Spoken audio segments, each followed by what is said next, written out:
जय श्री राम गाइस। तो आज हम बात करने वाले हैं एक काफ़ी अच्छी चीज़ के बारे में, एक मोटिवेशनल चीज़ के बारे में, जो आप मेरे थ्रू सीख सकते हैं। मैं ऑब्वियसली कोई इतना बड़ा इंसान नहीं हूँ, बट छोटी चीज़ें हैं जो आप मेरे से सीख सकते हैं। तो मैंने आपको बताया है कि मेरा एसबीआई क्लरिकल भी हुआ है, आरआरबी क्लरिकल भी हुआ है, और अभी मैं असिस्टेंट मैनेजर काम कर रहा हूँ इन आर्यव्रत बैंक। ओके। तो एक चीज़ है जो मैंने आपको नहीं बताई है, और उस चीज़ नहीं बताई है, शायद कुछ रीजंस रहे, मैं बिजी रहा, इस वजह से आपके साथ शेयर नहीं कर पाया।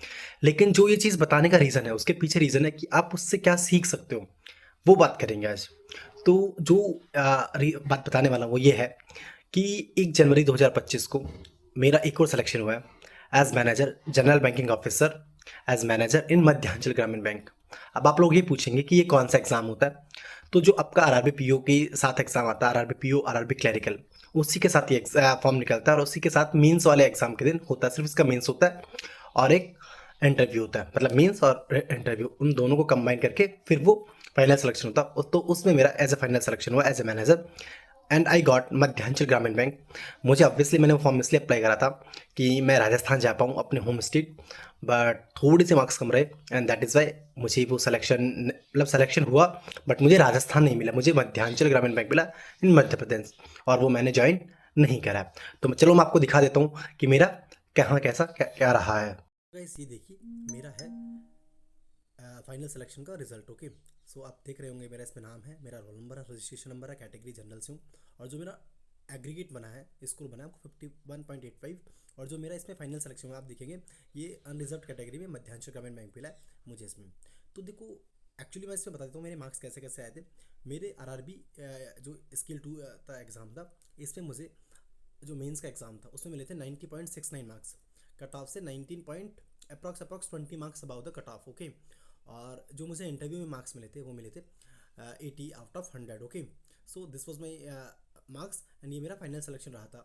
अब मैं बात करता हूँ कि मुझे ये क्यों शेयर कर रहा हूँ मैं आपके साथ, कि आपको मतलब मुझे क्या ज़रूरत पड़ गई ये शेयर करने के लिए। तो जैसा आपने देखा कि मैं क्यों शेयर करा, मेरा रीज़न क्या था, मेरा लॉजिक क्या था। देखो, जब मैं जॉब के साथ, ठीक है, अपने काम करने के साथ, सारे हाउस होल्ड काम करने के बाद कपड़े धोना, बर्तन साफ़ करना, रूम साफ़ करना, साथ में जॉब करना, और उसके बाद में एग्ज़ाम्स क्लियर करना, ये डेडिकेशन चाहिए होता है। मैंने जॉब के साथ ही अपना जीआईबी फर्स्ट अटैम्प्ट में, सीआईबी फर्स्ट अटैम्प्ट में, और जो मेरा फर्स्ट एग्ज़ाम दिया वो स्केल 2 का सेम एग्ज़ाम होता है, सेम कंपटीशन होता है। वहाँ वैकेंसीज कम होती है, और यहाँ पे जैसे जो मैंने दिया है स्केल 2, उसमें वैकेंसीज कम होती है और फॉर्म्स 15-20 हज़ार के आसपास आता है। लेकिन अगर आप रेशियो निकालोगे, परसेंटेज निकालोगे, तो वही निकल के आता है। तो मैं क्यों बता रहा हूँ आपको, ठीक है, जब मैं जॉब के साथ, डेडिकेशन के साथ एग्ज़ाम्स क्लियर कर सकता हूँ, तो आपके पास सिर्फ एक काम है पढ़ाई करने का, तो आप क्यों नहीं कर सकते। कुछ तो चीज़ रही होगी, कुछ तो रहता है। अब मैं आपको एक चीज़ बताता हूँ, जब मैं पढ़ाई करता हूँ ना, तो मैं सब कुछ छोड़ देता हूँ। मुझे मूवीज़ का बहुत शौक है, वेब सीरीज़ का बहुत शौक है, मैं बहुत देखता हूँ। बट जब एग्ज़ाम्स होते हैं 3-4 महीने से मुझे पढ़ना होता है, मैं सब कुछ छोड़ देता हूँ, सब कुछ, फ़ोन चलाना बंद। जब पढ़ाई भी करता हूँ ना, आज भी यकीन नहीं करेंगे आप, सोचो मैं जॉब पे हूँ, लेकिन मेरे आज भी सारे नोटिफिकेशन ऑफ है, चाहे व्हाट्सअप हो, चाहे टेलीग्राम हो, चाहे इंस्टाग्राम हो, चाहे इवन जो मेरा जो टेक्स्ट मैसेज आते हैं उसके भी नोटिफिकेशन ऑफ है। सिर्फ एक नोटिफिकेशन है, and that is of calling का। उसके अलावा सारे नोटिफिकेशन है, क्योंकि आपको डिस्ट्रैक्ट नहीं होना चाहिए। जो भी काम करो, चाहे मैं बैंक में काम कर रहा हूँ, तो आई डोंट वांट कि मैं डिस्ट्रैक्ट हूँ वहाँ पे व्हाट्सअप देख के, ठीक है। जब मैं पढ़ाई कर रहा हूँ तो डिस्ट्रैक्ट हूँ, आई डोंट वांट दैट। तो मेरा बताने का सीधा सा लॉजिक है यार, जब मैं कर सकता हूँ, जॉब के साथ कर सकता हूँ, ठीक है, जल्दी उठ रहा हूँ सुबह पढ़ने के लिए, रात को लेट तक पढ़ रहा हूँ, जॉब पे जब टाइम मिल रहा है 15 मिनट भी वहाँ भी पढ़ रहा हूँ, तो आप क्यों नहीं कर सकते। आपके पास सिर्फ पढ़ाई का टाइम है, और अभी एक ऐसा टाइम है ना जिस पे आप अपनी गलतियों पे काम कर सकते हो, अभी सीख सकते हो, अभी जो भी मिस्टेक्स करिए वहाँ सीख सकते हो।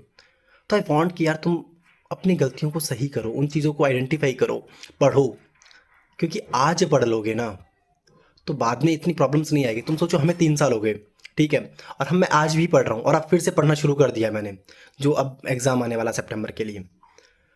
तो चीज़ें कुछ पाने के लिए कुछ सेक्रीफाइसेस तो करने पड़ेंगे। आपको मतलब इंस्टा पे, रील्स पे क्या मिल जाएगा, कुछ नहीं मिल रहा, सिर्फ थोड़ी देर का एंजॉयमेंट। लेकिन अगर आपके पास जॉब होगी, खुद का पैसा होगा ना, उसके बाद आप हर चीज़ का एंजॉय कर पाओगे, घूमने का, फ़ोन चलाने का, मतलब हर चीज़ का। तो आई वांट कि तुम इस टाइम को सही से यूटिलाइज़ करो।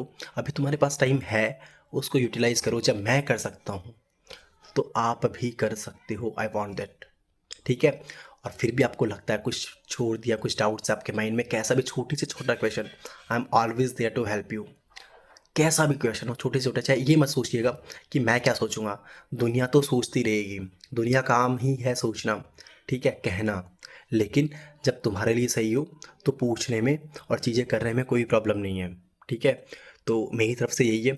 फिर भी आपको लग रहा है मैंने कुछ छोड़ दिया, कुछ स्किप कर दिया, या आपके कुछ डाउट्स हैं, यू कैन आस्क मी।